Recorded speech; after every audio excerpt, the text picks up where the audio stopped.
Hi friends, welcome to my YouTube channel science for railways. ఈరోజు మనం RRB ఎన్టీపీసీకి సంబంధించి top cultural art and కల్చరల్లో కొన్ని PYQs గురించి మాట్లాడుకుందాం. నేను ఆల్రెడీ దీనికి సంబంధించి పార్ట్ 1 మాట్లాడాను.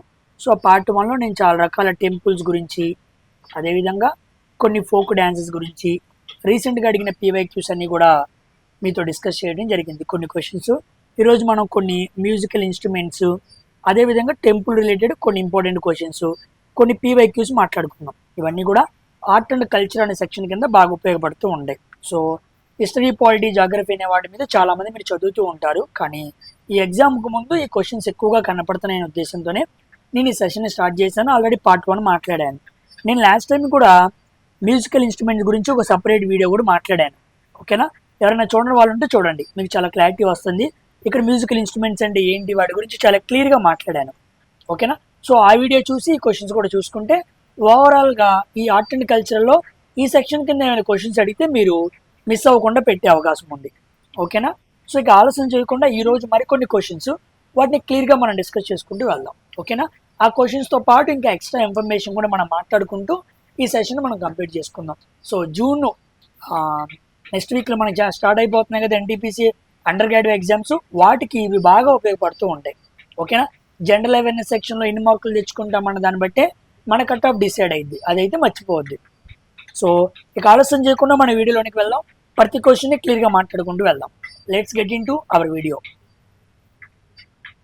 చూడండి, first question, which of the following personalities is not well known tabla player? Tabla player కాని వారు ఎవరు అని అడిగాడు. ఓకేనా? సో ఇక్కడ మనం చాలా విషయాలు కవర్ చేసుకోవచ్చు కాబట్టి ఇలాంటి క్వశ్చన్స్ని ఎక్కువ ఇలా పెడతాం జరిగింది, గుర్తుపెట్టుకోండి. సో తబలా గురించి అడిగాడు. ఓకేనా? సో తబలాలో కాని వారు ఎవరు అన్నాడు. ఓకేనా? అల్ రకా, ఈయన తబలా ప్లేయరే, ఫేమస్ ప్లేయర్ అనమాట. నెక్స్ట్ జాకీర్ హుస్సేన్, ఈయన తబలా ప్లేయరే. నెక్స్ట్ ఇంకెవరున్నారు, పండిట్ కిషన్ మహారాజ్, ఈయన తబలా ప్లేయరే. ఈ ముగ్గురు కూడా చాలా చాలా ఇంపార్టెంట్. ఓకేనా? ముఖ్యంగా మనకి జాకీర్ హుస్సేన్ చాలా చాలా ఇంపార్టెంట్. జాకీర్ హుస్సేన్ వాళ్ళ ఫాదర్నే అల్ రకా, కాబట్టి అల్ రకా, జాకీర్ హుస్సేన్ అండ్ పండిట్ కిషన్ రాజ్, వీళ్ళు ముగ్గురు కూడా తబలాలో ప్రామినెంట్ తబలా ప్లేయర్స్ అనమాట. ఇక ఆన్సర్ ఏమవ్వాలి, హరిప్రసాద్ చౌసారియా. ఓకేనా? ఈ హరిప్రసాద్ చౌసారియా అనే వ్యక్తి ఫ్లూట్ వాయిస్తూ ఉంటాడు. ఫ్లూట్, వేణుగానం అంటారు, తెలుసా? కృష్ణుడు దేవుడిగా ఉంటాడు కదా, ఆయన కూడా వేణుగానం చేస్తూ ఉంటాడు అంటారు కదా, ఫ్లూట్ అనమాట. సో ఫ్లూట్లో చాలా ఇంపార్టెంట్ వ్యక్తి ఎవరు అంటే హరిప్రసాద్ చౌసారియా. వెరీ వెరీ ఇంపార్టెంట్, గుర్తుపెట్టుకోండి, ఎగ్జామ్స్లో బాగా అడుగుతూ ఉంటాడు. ఈ జాకీర్ హుస్సేన్కి చాలా అవార్డ్స్ వచ్చినాయి. ఓకేనా? మనం మాట్లాడుకుంటాం కదా, పద్మశ్రీ, పద్మభూషణు, పద్మవిభూషణు, ఈ 3 అంటే మన ఇండియాలో ఉన్న హైయెస్ట్ 3 సివిలియన్ అవార్డ్స్. ఆ 3 అవార్డులు వచ్చిన ప్లేయర్ ఎవరు, లేకపోతే ఆయన ఏ మ్యూజికల్ ఇన్స్ట్రుమెంట్ని బాగా ప్లే చేస్తుంటాడు అంటే జాకీర్ హుస్సేన్ అనమాట. ఈయనకి 3 సివిలియన్ అవార్డులు వచ్చినాయి, 3 గ్రామీ అవార్డులు కూడా వచ్చినాయి. ఇలా ఎక్కువగా అవార్డులు పొంది ఇండియాలో పద్మశ్రీ, పద్మవిభూషణ్, భారతరత్న ఇవి పొందారే, వీటిని ఎక్కువగా అడుగుతూ ఉంటాడు. వీళ్ళు ఎక్కువగా ఫోకస్ చేస్తూ ఉంటారు. ఎంత ఫేమస్ పర్సన్ మీద మనకు ఐడియా ఉందా లేదా అని టెస్ట్ చేస్తాడనమాట. ఓకేనమ్మా? కాబట్టి ఈయనకి 3 హైయెస్ట్ సివిలియన్ అవార్డ్స్ వచ్చినాయి, 3 గ్రామీ అవార్డ్స్ వచ్చినాయి. వీటిని ఏమంటారు తెలుసా? తబలాలో దీన్ని చిన్న బనియన్ అంటారు. ఓకేనా? దాన్ని చిన్న బయన్, చిన్నదాన్ని బయాన్ అంటారు, పెద్దదాన్ని దయాన్ అంటారు. బయాన్, దయాన్ 2 ఉంటాయి అన్నమాట. బయాన్ అంటే చిన్నది, దయాన్ అంటే పెద్దది. చిన్న తబలా, పెద్ద తబలా, బయాన్, దయాన్, గుర్తుపెట్టుకోండి, అడిగే అవకాశం ఉంది. సో ఇది ఫస్ట్ క్వశ్చన్కి సంబంధించిన మొత్తం information. So coming to next question, which of the following personalities is famous flute player of India? Flute player ఇప్పుడే మనం మాట్లాడుకున్నాం. ఫ్లూట్ అంటే ఎవరు? ఈయన కాదు, హరిప్రసాద్ చౌసారియా. ఓకేనా? ఫ్లూట్ని ఎక్కువగా వాయించే వ్యక్తి ఎవరు? హరిప్రసాద్ చౌసారియా, గుర్తుపెట్టుకోండి, వెరీ వెరీ ఇంపార్టెంట్. ఎగ్జామ్స్లో బాగా అడిగే అవకాశం ఉంది. Next question, Ustad Amjad Ali Khan is a highly acclaimed Indian dash player and composer అన్నాడు. ఉస్తాద్ అమ్జద్ అలీ ఖాన్ ఈయన ఎక్కువగా దేనికి వాడతారు? తబలాకి కాదు, హార్మోనియం కాదు, ఫ్లూట్ కాదు, సారోద్. సారోద్ కూడా ఒక రకమైన ఇన్స్ట్రుమెంట్ అనమాట. సో దాన్ని ప్లే చేసే వ్యక్తిని ఉస్తాద్ అమ్జద్ అలీ ఖాన్ అంటారు. ఈయనకు ఇంకో పేరు కూడా ఉంది, సారోద్ సామ్రాట్.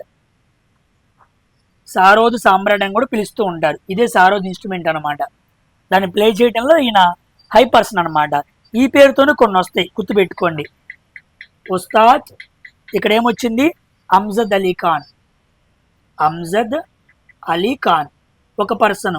ఇంకో ప్రామినెంట్ పర్సన్ ఉన్నాడు, ఉస్తాద్ అల్లావుద్దీన్ ఖాన్. అల్లావుద్దీన్ ఖాన్. ఇంకో పర్సన్ ఉన్నాడు, అలీ అక్బర్ ఖాన్. ముగ్గురు ఖాన్లే ఉన్నాయి. సో అమ్జద్, అల్లావుద్దీన్, అలీ, మూడు ఏ. ఓకేనా? ఈ ముగ్గురు కూడా దేనికి ప్రసిద్ధి అంటే సారోద్ అనే ఇన్స్ట్రుమెంట్ ప్లే చేయడంలో ఈ ముగ్గురు ప్రసిద్ధి. ఏమండి, నేను చెప్పే పేర్లన్నీ కూడా వేరే క్వశ్చన్స్గా అడిగినవి. అలా ప్రతి క్వశ్చన్ యాడ్ చేయడం ఎందుకని చెప్పి ఆ మ్యాటర్ మొత్తం చెప్పేస్తున్నాను. ఈ పేర్లను మీరు గుర్తుపెట్టుకుంటే ఈ సెక్షన్ మీద ఒకవేళ క్వశ్చన్ అడిగితే కంపల్సరీగా మీకు యూజ్ అవుతుంది. ఓకేనా? తర్వాత, which of the following persons is very famous for his sitar playing in India. ఇప్పుడు సితార్ గురించి అడిగాడు. ఓకేనా? సితారా ప్లేయింగ్లో ఎవరు ముఖ్యం అన్నాడు. అసద్ అలీ ఖాన్ కాదు. ఎస్, పండిట్ రవిశంకర్. పండిట్ రవిశంకర్ అనగానే మీరు ఏమనాలి? సితారా ప్లేయర్లో వెరీ ఫేమస్ పర్సన్. ఈయనకి భారతరత్న కూడా వచ్చింది. భారతరత్న సంపాదించిన సితారా ప్లేయర్ ఎవరు అని అడగచ్చు. ఎవరు? పండిట్ రవిశంకర్. వీళ్ళు కాకుండా ఇంకో ఆయన ఉన్నాడు, ఉస్తాద్ విలాయత్ ఖాన్. Very famous Vilayat Khan. ఈయన పేరు కూడా బాగా ఉపయోగపడుతూ ఉండిద్ది, అడుగుతూ ఉంటాడు. సో రవిశంకర్ పేరు అండ్ ఉస్తాద్ విలాయత్ ఖాన్, ఈ రెండు గుర్తుపెట్టుకోండి. ఓకేనా? Next, MS Gopalakrishna. MS Subbulakshmi లాగా కాదు, MS Gopalakrishnan is known for playing which of the following musical instruments అన్నాడు. ఎంఎస్ గోపాలకృష్ణన్ ఏ ఇన్స్ట్రుమెంట్ని ఎక్కువగా ప్లే చేస్తాడని అడిగాడు. ఎక్కువ ఏం చేస్తాడు? సారోద్ కాదు, వైలన్ కాదు. ఎస్, వైలనే. వైలన్ ఇస్ ద ఆన్సర్ అనమాట. దీన్ని వైలన్ అంటారు. గిటార్ కాదు, సారంగి కాదు. వయోలిన్ని బాగా ప్లే చేయడంలో ఈయన చాలా ఫేమస్ పర్సన్. ఈయనకి పద్మభూషణ్ వచ్చింది. పీబీ అంటే పద్మభూషణ్ అనమాట. పద్మభూషణ్ అవార్డు కూడా గ్రహీత అనమాట. ఓకేనా? Next, to whom among the following is the invention of sitar commonly credited అన్నాడు. సితారాని కనుగొన్న గొప్పతనం ఎవరికి ఉంది? సితారాని కనుక్కున్న ఎవరు? సితారాని ఆవిష్కరణ చేసింది ఎవరు అన్నాడు. ఎవరు? ఫస్ట్ ఆప్షనే అమీర్ ఖుస్రో. అమీర్ ఖుస్రో అనే వ్యక్తి మనకేం కనుక్కున్నాడు? సితారాని కనుక్కున్నాడు. ఓకేనా? వెరీ వెరీ ఇంపార్టెంట్ అనమాట. ఈయన వీణ, తంబూరా ఇలాంటి వాయిద్యాలు ఇండియాకి తీసుకురావడంలో ఈయన చాలా మంచి రోల్ ప్లే చేశాడు అనమాట. వీణ అనగానే మనకి ఇండియా గుర్తుకొస్తూ ఉండిద్ది. తంబూరా అంటే అది పర్షియన్కి సంబంధించింది అనమాట.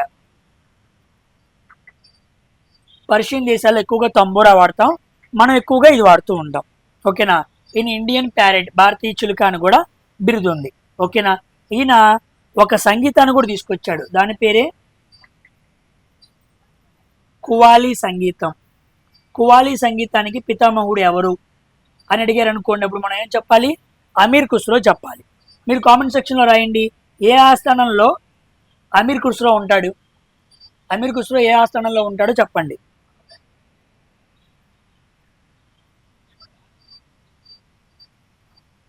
ఓకేనా? కామెంట్ సెక్షన్లో రాయండి. So coming to next question, which of the following instruments is not commonly used in Hindustani classical music అన్నాడు. ఈ క్వశ్చన్ చాలా ఇంపార్టెంట్. మీకు లాస్ట్ టైం కూడా చెప్పాను, హిందుస్థానీ క్లాసికల్ మ్యూజిక్లో దేన్ని వాడరు అని క్వశ్చన్ చెప్పా, గుర్తుందా మీకు? లాస్ట్ టైం చెప్పాను, 2 రకాల మ్యూజిక్స్ ఉంటాయి. హిందుస్థానీ క్లాసికల్ మ్యూజిక్, ఇది మాకు బాగా నార్త్లో ప్రసిద్ధి. కర్ణాటిక్ క్లాసికల్ మ్యూజిక్, ఇది బాగా సౌత్లో ప్రసిద్ధి. ఇప్పుడు వాడేమన్నాడంటే హిందుస్థానీ క్లాసికల్ మ్యూజిక్లో ఏది వాడరు అని అడిగాడు. ఓకేనా, ఏది వాడరు? వీణ వాడతారు, సారోద్ వాడతారు, సితారా వాడతారు, ఘటం వాడరు అనమాట. సో ఘటం ఈజ్ ద ఆన్సర్. ఘటం అంటే ఇదే అనమాట, కొండ. ఇలా కొండను తిప్పి ప్లే చేస్తూ ఉంటారు. ఓకేనా, ఎప్పుడైనా మీరు జానపద గీతాలు, బుర్రకథ గీతాలు వినటానికి వెళ్ళినప్పుడు కొంతమంది ఆ కొండను పెట్టుకొని ప్లే చేస్తూ ఉంటారు. ఓకేనా, సో ఘటం అనేది ఉండదన్నమాట, గుర్తుపెట్టుకోండి, వెరీ వెరీ ఇంపార్టెంట్. ఓకేనా, సో ఘటం, మృదంగం, కంజీరా, ఈ 3 రకాల ఇన్స్ట్రుమెంట్స్ని హిందుస్థానీ క్లాసికల్ మ్యూజిక్లో వాడరు. ఓకేనా, వెరీ వెరీ ఇంపార్టెంట్. మరి కర్ణాటక మ్యూజిక్, కర్ణాటక సంగీతంలో ఏ ఇన్స్ట్రుమెంట్ని వాడరు? హార్మోనియంని వాడరు. హార్మోనియం ఇలా ముందుకి వెనక్కి ఒత్తుతూ ఉంటాం చూసారా, సౌండ్ వస్తూ ఉండిద్ది, అదనమాట. సో హిందుస్థానీలో ఏం వాడరో మీరు తెలుసుకోవాలి, కర్ణాటక మ్యూజిక్లో ఏం వాడరో కూడా తెలుసుకోవాలి. ఈ 2 అడిగే అవకాశం ఉంది. కాబట్టి ఘటం, మృదంగం, కంజీరా, ఇంకోటి కూడా ఉండిద్ది మోర్సింగ్ అని చెప్పి. ఈ 4 రకాల ఇన్స్ట్రుమెంట్స్ని నార్త్లో వాడరు, సౌత్లో హార్మోనియంని వాడరు. ఓకేనా, coming to Indian classical ragas by the number of dash notes can be divided into dash main categories or జాతీస్ అన్నాడు. ఇండియన్ రాగాస్, సామాన్యంగా రాగాస్, రాగాలు అన్న లేదా జాతీస్ అన్న ఒకటే అర్థం అన్నమాట. రాగాలని ముఖ్యంగా 3 భాగాలుగా చేస్తారు. సో 3 ఈజ్ ద ఆన్సర్ అన్నమాట. ఓకేనా, ఫస్ట్ దాని పేరు ఔడవ రాగం అంటారు, ఔడవ రాగాస్. రెండో దాని పేరు షడవ రాగాస్. మూడో దాని పేరు సంపూర్ణ రాగాస్.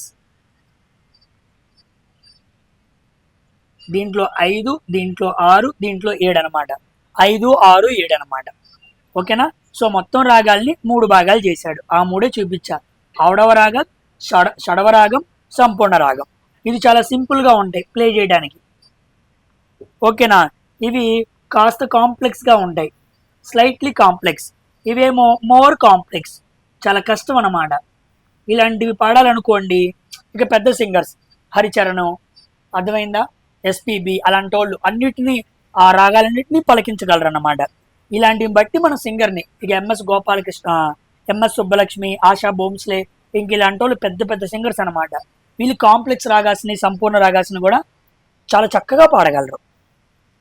ఓకేనమ్మా, అందుకే వాళ్ళు గొప్ప సింగర్స్ అయ్యారు. Next question, in how many tone scale are all the known ragas grouped అన్నాడు. ఇప్పుడు మన టోన్స్ అడిగాడు, ఇందాక ఏం అడిగాడు క్వశ్చన్లో? రాగాస్ అడిగాడు. ఇప్పుడు ఈ అన్ని రాగాల్ని ఎన్ని టోన్స్లో మనం పాడగలం? ఓకేనా, ఎన్ని టోన్స్లో మనం పాడగలం? తెలిసిన రాగాలన్నీ ఎన్ని టోన్ స్కేల్లో మనం సమూహంగా చేయొచ్చు అంటే సేమ్ సింపుల్ 12. గుర్తుపెట్టుకోండి, వెరీ వెరీ ఇంపార్టెంట్. మొత్తం మనకి 3 రకాల రాగాల్ని 12 టోన్స్లో మనం పెట్టగలం. ఓకేనా, దాంట్లో టోన్స్ అంటే ఏంటో కాదు, స్వరాలే. అన్ని రాగాలని 12 స్వరాల్లో పెట్టగలం. మనకు ఆల్రెడీ 7 స్వరాలు తెలుసు, స, రి, గ, మ, ప, ద, ని, సరిగమ పదని. మొత్తం ఎన్ని వచ్చినాయి? 7 రాగాలు వచ్చినాయి. ఆన్సర్ 12 కదా, మరి 7 వచ్చినాయి కదా. వచ్చిన తర్వాత ఈ సాని రిపీట్ చేయరు, ఈ మాని ఫిక్స్ అనమాట, ఎక్కువగా మార్చరు. సాని మాని మార్చకుండా రీ, గ, ప, ద, ని వీటిని మార్చుతూ ఉంటారు. ఇవన్నీ మొత్తం ఎన్ని? 5.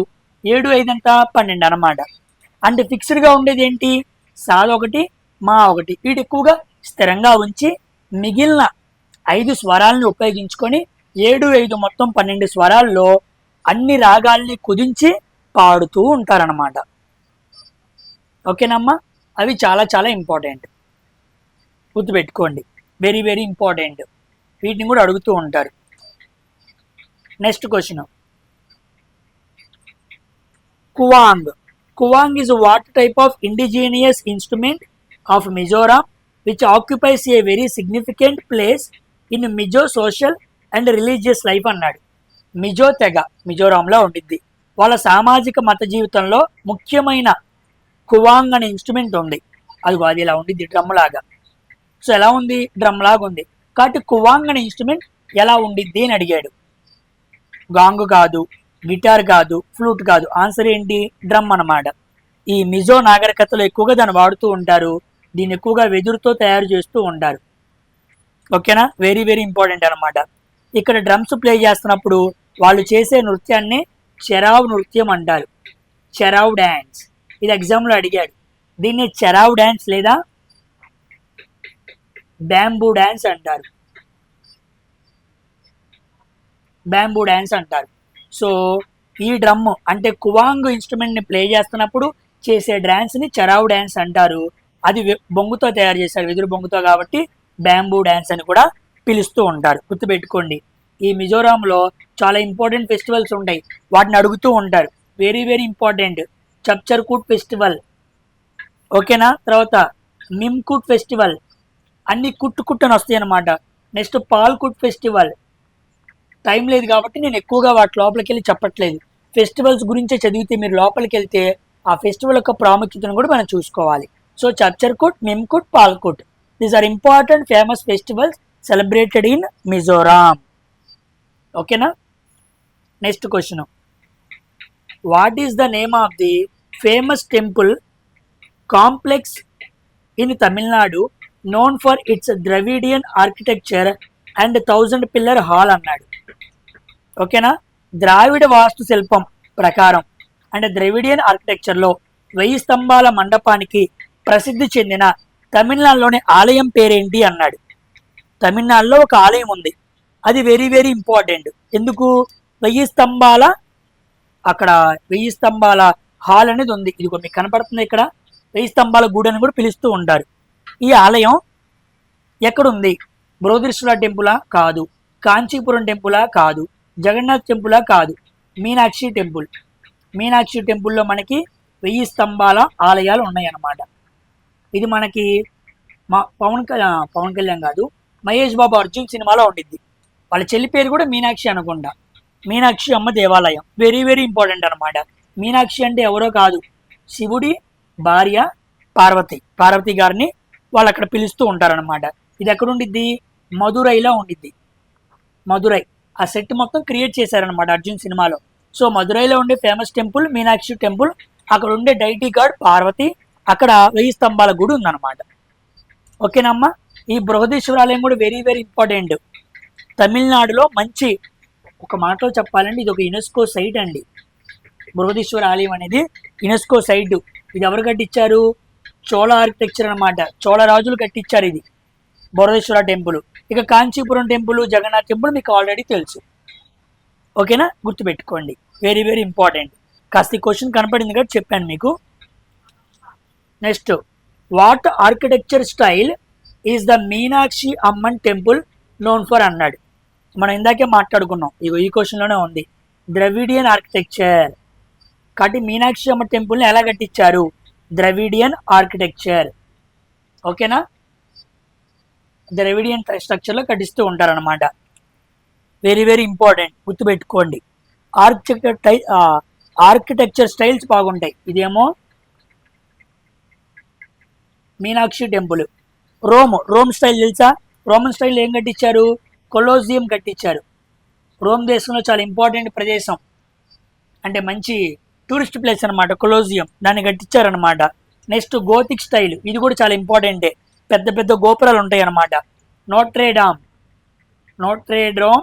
క్యాథీడ్రల్ చర్చ్ స్టైలు గోతిక్ స్టైల్ అనమాట. ఇంక ఇండో సార్సనిక్ స్టైల్, ఇది very very important. Indo Saracenic style అంటే తెలుసా? ఏమేమి కలుపుతారో? ఇండియన్ ఆర్కిటెక్ట్ స్టైల్ కలుపుతారు, ఇస్లామిక్ స్టైల్ ఉంది కదా దాన్ని కలుపుతారు, కొన్ని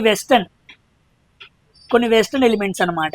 పాశ్చాత్య దేశాల style, Islamic style, Indian style, ఈ మూడింటిని కలిపితే మనం ఏమనాలి? ఇండో సార్సనిక్ స్టైల్ అనాలి. దీని ప్రకారంగా మన భారతదేశంలో ఏమైనా కట్టారా? కట్టారు. ఒకటి విక్టోరియా మెమోరియల్, ఓకేనా. ఇంకోటి very very important, gateway of India. వీటిని కట్టించిన స్టైల్ ఏంటి అంటాడు, ఇండో సార్సనిక్ స్టైల్ అనమాట. ఓకేనా, వెరీ వెరీ ఇంపార్టెంట్, గుర్తుపెట్టుకోండి. ఇలా కాకుండా ఇంకోటి ఉండిద్ది, రాక్ కట్ ఆర్కిటెక్చర్ అని. రాక్ కట్ ఆర్కిటెక్చర్ అంటే రాయిని తొలుచుకుంటూ గుహగా మార్చటం. ఓకేనా, సహజ శిలల నుంచి గుహలను ఏర్పాటు చేస్తారనమాట. ఉదాహరణకి Ajanta Ellora. Ajanta Ellora rock cut architecture నుంచి తయారు చేశాడు, సహజ శిలల నుంచి తోల్చుకుంటూ రావటం అనమాట. ఓకేనమ్మా. Coming to which one of the main attractions of Mamallapuram apart from the dance festival అన్నాడు. మామల్లపురంలో డ్యాన్స్ ఫెస్టివల్ చాలా ఫేమస్. అది కాకుండా అది ఎందుకు ఫేమస్? మోడర్న్ ఆర్ట్ గ్యాలరీస్ ఉన్నాయా? కాదు. స్థానిక హస్తకళలా? కాదు. వైల్డ్ లైఫ్ శాంచురీసా? కాదు. ఆన్సర్ ఇది, ఆర్కిటెక్చరల్ బ్యూటీ ఆఫ్ టెంపుల్స్. అక్కడ దేవాలయాల్ని కట్టిన శైలి ఉందే, దానికి మామల్లపురం చాలా చాలా ఫేమస్. ఓకేనా. ఇక్కడ రాతితో చెక్కిన శిలాయాలు ఉంటాయి. ఇక టెంపుల్స్ కూడా మంచిగా కన్స్ట్రక్షన్ చేస్తాడనమాట, అందుకే ఇక్కడ ఫేమస్. ఓకేనా. ఇక్కడ ఏమేమి ఉన్నాయి? షోర్ టెంపుల్ ఉండిద్ది, వెరీ వెరీ ఇంపార్టెంట్, షోర్ టెంపుల్. ఇంకోటి పంచరథాలు అది ఫేమస్సే. ఈ రెండు ఉంటాయి అన్నమాట. ఓకేనా. ఈ షోర్ టెంపుల్ కట్టించింది ఎవరు? పల్లవ డైనస్టీస్, పల్లవ రాజులు కట్టించుకుంటూ వచ్చారు. ఓకేనా. మామల్లపురానికి పాత పేరేంటి? మహాబలిపురం. మనకి మహాబలిపురం అంటే ఐడియా వచ్చింది, మహాబలిపురం అంటే టెంపుల్సే, దానికి కొత్త పేరు మామల్లపురం అన్నమాట. ఓకేనమ్మా. So coming to next question. ఈ క్వశ్చన్ చూడండి, నేను కాస్త వీటిని కన్వర్షన్ చేయడం మర్చిపోయాను, సరే టైం లేక ఫాస్ట్గా చెప్పేస్తున్నాను, కాస్త అడ్జస్ట్ అవ్వండి. Pandit Ravi Shankar Ustad Alauddin Khan associated mainly with which type of instrument అన్నాడు. ఓకేనా, అంటే ఇద్దరిని కలిపి అడిగాడనమాట. చాలా తెలివిగా అడుగుతున్నాడు ఇది. ఓకేనా, ఏమడిగాడు? పండిట్ రవిశంకర్ అన్నాడు, పండిట్ రవిశంకర్. నెక్స్ట్ ఇంకెవరున్నాడు? ఉస్తాద్ అలావుద్దీన్ ఖాన్. వీళ్ళిద్దరూ కూడా ఏ రకమైన ఇన్స్ట్రుమెంట్ అన్నాడు, అదేంటో అడగల. ఓకేనా. అలావుద్దీన్ ఖాన్ అంటే మనం ఏమనాలి? సారోద్ అనే ఇన్స్ట్రుమెంట్. ఓకేనా. పండిట్ రవిశంకర్ అంటే ఏంటి? సితార్ అనే ఇన్స్ట్రుమెంట్ అనమాట. ఈ రెండు రకమైన ఇన్స్ట్రుమెంట్ ఏ రకమైన అడిగాడు. క్వశ్చన్ చూసారా? ఏ రకమైన అడిగాడు. ఏంటవి? పర్కషన్ ఇన్స్ట్రుమెంట్సా? కాదు. విండా? కాదు. ఎలక్ట్రానిక్గా? కాదు. ఆన్సర్ ఏంటి? String instruments. ఓకేనా. స్ట్రింగ్ ఇన్స్ట్రుమెంట్ని తెలుగులో ఏమనాలి? తంతి వాయిద్యాలు అనాలి. ఓకేనా. వీటికి ఎగ్జాంపుల్స్ ఏంటి? వీటికి ఎగ్జాంపుల్స్ బాగా గుర్తుపెట్టుకోండి. వీణ, ఇప్పుడు మనం మాట్లాడుకున్న సితార్, ఇంకోటి సారోదు, ఇంకోటి సంతూరు. ఎస్తోనే 3 ఉంటాయి. స్ట్రింగ్ అంటే ఎస్, ఇక్కడ ఎస్లు 3 ఉంటాయి. సితారా, సారోదు, సంతూరు. ఇది కాకుండా తంబూరా, ఇది కాకుండా గిటారు, ఇది కాకుండా తాన్పూరా. ఈ అన్ని ఇన్స్ట్రుమెంట్స్లో ఏముండిద్ది? తీగ ఉండిద్ది అనమాట. అందుకే వాటిని ఏమన్నాడు? స్ట్రింగ్ ఇన్స్ట్రుమెంట్ అన్నాడు. కాబట్టి రవిశంకర్ సితారా ప్లే చేస్తాడు, అలావుద్దీన్ ఖాన్ సారోద్ ప్లే చేస్తాడు. ఈ రెండు కాబట్టి ఇలా క్వశ్చన్ అడిగాడు. చూసారా, క్వశ్చన్ ఫ్రేమింగ్ చాలా బాగుంది. ఓకేనా. సో స్ట్రింగ్ ఇన్స్ట్రుమెంట్స్ అనగానే మీరు ఇవన్నీ గుర్తుపెట్టుకోవాలి. Next percussion instruments. పర్కషన్ అంటే ఏంటి? మనం కొట్టంగానే డ్రమ్ అంటే ఆవు చర్మంతో కానీ గేదె చర్మంతో కానీ ఇలా చేసిన ఇన్స్ట్రుమెంట్స్ మనం అంటే తోలుతో అనమాట. వాటిని పర్కషన్ ఇన్స్ట్రుమెంట్స్ అంటారు. అంటే తెలుగులో వాటిని ఏమంటారంటే తాళ వాయిద్యాలు అంటారు. తాళ వాయిద్యాలు అంటారు. వీటికి ఎగ్జాంపుల్స్గా ఏమొస్తాయి అంటే, జాగ్రత్త గుర్తుపెట్టుకోండి, తబలా, మృదంగం, తబలా, మృదంగం, డ్రమ్స్, ఈ 3 వస్తాయి అన్నమాట. పర్కషన్ ఇన్స్ట్రుమెంట్స్, తాళ వాయిద్యాలు అంటారు. ఇక విండ్ ఇన్స్ట్రుమెంట్స్ అంటే మీకు బాగానే తెలుసు, నేను చెప్పాల్సిన పని లేదు. Wind instruments. ఓకేనా. దీంట్లో ఏమొస్తాయి? ఫ్లూట్ వస్తుంది, షన్నాయ్, ఓకేనా, షన్నాయ్ వస్తుంది. నెక్స్ట్ సాక్సోఫోన్ వస్తుంది. మనం ఎక్కువగా ఫ్లూటు, షన్నాయ్ గురించి మాట్లాడుతూ ఉంటాం. షన్నాయ్ గుర్తుపెట్టుకోండి, వెరీ వెరీ ఇంపార్టెంట్. ఇక చివరిగా ఎలక్ట్రానిక్ ఇన్స్ట్రుమెంట్స్. ఓకేనా, ఎలక్ట్రానిక్ ఇన్స్ట్రుమెంట్స్ అంటే మనకి ఏమొస్తాయి? ఎలక్ట్రిక్ గిటార్ రాక్ బ్యాండ్లో మనకు కనపడుతుండేది కదా. నెక్స్ట్ డిజిటల్ పియానో, ఇలాంటివి వస్తుంటాయి అన్నమాట. నెక్స్ట్ ప్యాడ్స్, ఎలక్ట్రానిక్ ప్యాడ్స్ ఉంటాయి కదా, అవన్నమాట. సో ఎలక్ట్రానిక్ ఇన్స్ట్రుమెంట్స్ అంటే ఇవి, విండ్ అంటే అవి, పర్కషన్ అంటే అవి, స్ట్రింగ్ అంటే అవి. సో క్వశ్చన్కి తగ్గట్టుగా మనం ఆన్సర్ చేయాలి. చూసారా, ఇప్పుడు మనకి సితార ఎవరు ప్లే చేస్తారో తెలియాలి, సారోద్ ఎవరు ప్లే చేస్తారో తెలియాలి. అప్పుడు ఆ ఇద్దరు పలానా ఇన్స్ట్రుమెంట్ అని మనం పెట్టగలం. అలా డిఫరెంట్గా క్వశ్చన్ ఫ్రేమ్ చేస్తున్నాడు. ఓకేనమ్మా. Coming to next question. Shehnai the instrument played by Ustad Bismillah Khan belongs to which category of musical instruments అన్నాడు. ఇందుకు వందకి షహనాయ్ అన్నాం. షహనాయ్ అంటే పర్కషనా కాదు, ఎలక్ట్రానిక్గా కాదు, స్ట్రింగ్గా కాదు, విండ్ ఇన్స్ట్రుమెంట్. ఓకేనా. షహనాయ్ అనగానే మనకి ఎవరు గుర్తు రావాలి? సన్నాయ్ అంటాం కదా మనం తెలుగులో, అదే. ఉస్తాద్ బిస్మిల్లా ఖాన్ అంటే వెరీ వెరీ ఫేమస్ అనమాట సన్నాయ్. ఈయనకి 4 అవార్డ్స్ వచ్చాయి. ఏంటి ఆ 4 అవార్డ్స్?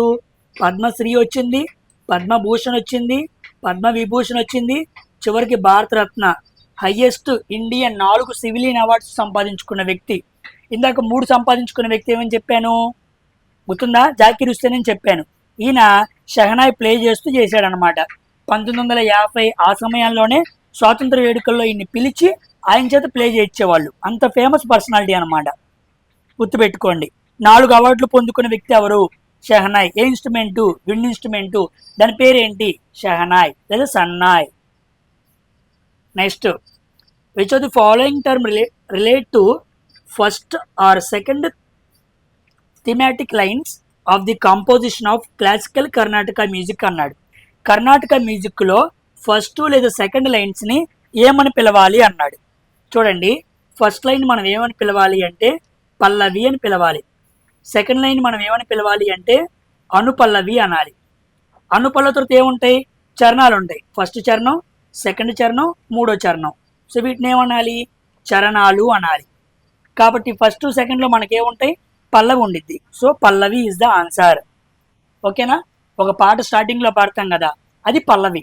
తర్వాత చరణాలు వస్తాయి. మొదటి చరణం, రెండో చరణం, మూడో చరణం.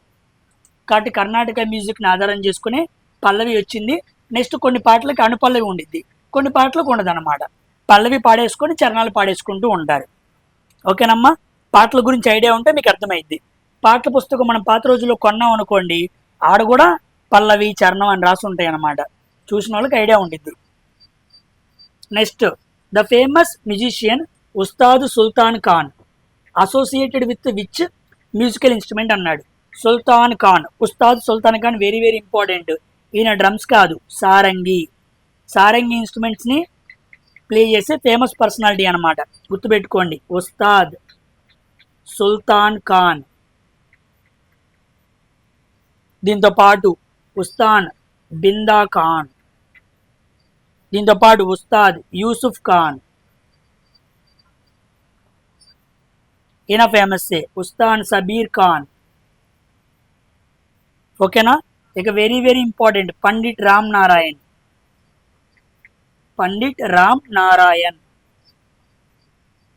ఈ ఐదుగురు కూడా దేంట్లో famous? Sarangi very very famous అనమాట. ఓకేనా. సారంగి ఇన్స్ట్రుమెంట్ ప్లే చేయడంలో వాళ్ళందరూ కూడా మంచి దిట్ట. Next question, which of the following musical instrument is also known as మంగళ వాయిద్యం. పెళ్లి జరుగుతున్నప్పుడు ఏమంటారు? వాయించండి మంగళ వాయిద్యాలు వాయించండి అంటారు. మంగళ వాయిద్యం అనగానే ఫస్ట్ సన్నాయి వాయించాలన్నమాట. సన్నాయిని మంగళ వాయిద్యంగా ప్లే చేస్తూ ఉంటారు. అందుకే మన ఇంటి దగ్గర పెళ్లి కూతుర్ని పెళ్లి కొడుకుని చేసేటప్పుడు ఇన్స్ట్రుమెంట్స్ తీసుకొచ్చి బయట ముందు సన్నాయి, తర్వాత మిగతా ఇన్స్ట్రుమెంట్ ప్లే చేపిస్తారు. అది కాస్త ఏమనాలి, మంచిది అని అలా ప్లే చేపిస్తూ ఉంటారనమాట. ఓకేనమ్మా. సో ఇవన్నీ కూడా మ్యూజికల్ ఇన్స్ట్రుమెంట్స్కి సంబంధించి నేను గ్యాదర్ చేసిన కొన్ని ఇంపార్టెంట్ క్వశ్చన్స్ అనమాట. వీటి మీద కొంత ఐడియా మీకు క్రియేట్ చేస్తే మీరు మిగతావి ఎలా చదువుకోవాలి ఏంటనే ఐడియా మీకు క్రియేట్ అయింది. ఇది కాకుండా పాత వీడియో మ్యూజికల్ ఇన్స్ట్రుమెంట్స్ ఉందే, దాన్ని కూడా కామెంట్ సెక్షన్లో పిన్ చేస్తా, దాన్ని చూడండి. సో 2 వీడియోలు చూసుకొని ఆర్ట్ అండ్ కల్చర్ మీద కాస్త అవగాహన పెంచుకోండి. కుదిరితే నెక్స్ట్ వీడియోలో ఇంకేమి ఎన్టీపీసీలో ఎక్కువగా జీకే సెక్షన్ కింద అడుగుతున్నాడో వాటిని కూడా యాడ్ చేసి మరొక వీడియో మాట్లాడేస్తాను. ఈ 2-3 రోజుల్లో వెళ్ళే పిల్లలు, ఎన్టీపీసీ చదివే పిల్లలకి ఏదో కాస్త జీకే పరంగా మిస్ అవ్వకూడదు అనే ఉద్దేశంతో ఇవి చేస్తున్నాను. ఓకేనా? సో అందరూ వీడియో లైక్ చేసి అందరికీ ఫార్వర్డ్ చేయడం మర్చిపోవద్దు. నెక్స్ట్ వీడియోలో కలుద్దాం. బాయ్.